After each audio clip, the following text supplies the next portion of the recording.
হাইকোর্টে ফের ধাক্কা রাজ্যকর কাণ্ডে সঞ্জয়ের ফাঁসি চেয়ে রাজ্যের করা মামলা খারিজ, সিবিআই এর মামলা গ্রহণযোগ্য জানালো আদালত।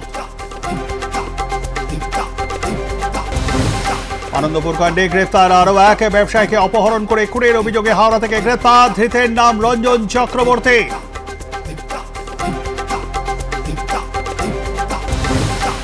দত্তপুকুরে উদ্ধার হওয়া কাটা মুন্ডু কাণ্ডে গ্রেফতার আরো এক ধৃতের নাম সুফিয়া খাতুন। ঘটনার সঙ্গে প্রত্যক্ষ যোগ রয়েছে সুফিয়ার, অনুমান পুলিশের।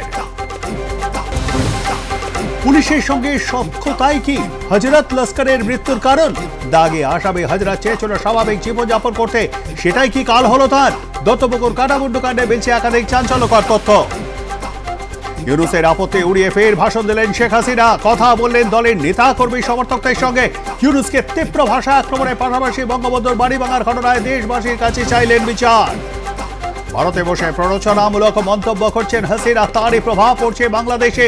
ধানমন্ডি মুজিবুর রহমানের বাড়ি ভাঙচুর নিয়ে বিবৃতিতে হাসিনাকে দুষলেন ইউনূসের সরকার। কোনো ধরনের অশান্তি বরদাস্ত করা হবে না। ধানমন্ডিতে বঙ্গবন্ধু শেখ মুজিবুর রহমানের বাড়িতে ভাঙচুরের ঘটনায় দ্বিতীয় বিবৃতি মোহাম্মদ ইউনূসের অন্তর্বর্তী সরকারের। হাসিনাকে উস্কানিমূলক মন্তব্য থেকে বিরত থাকতে বলুন, বিবৃতি দিয়ে জানিয়েছে ইউনূসের বিদেশ মন্ত্রকের উপদেষ্টা তাওহিদ ইসলাম। একই সঙ্গে ঢাকায় তলব ভারতের রাষ্ট্রদূতকে।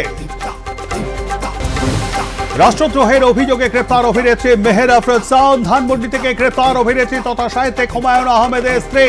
অভিনেত্রী জামালপুরে বাড়িতে অগ্নিসংযোগ মৌলবাদীদের।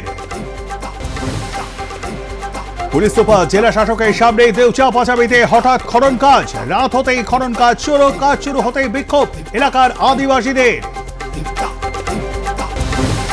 দেউচা পাচামিতে খনন শুরু হতেই বিক্ষোভ। বিডিও অফিসে বিক্ষোভকারীদের সঙ্গে বৈঠক অনুব্রত মণ্ডলের। সব ঠিক আছে, সব হবে, বৈঠক শেষে জানালেন কেষ্ট মণ্ডল।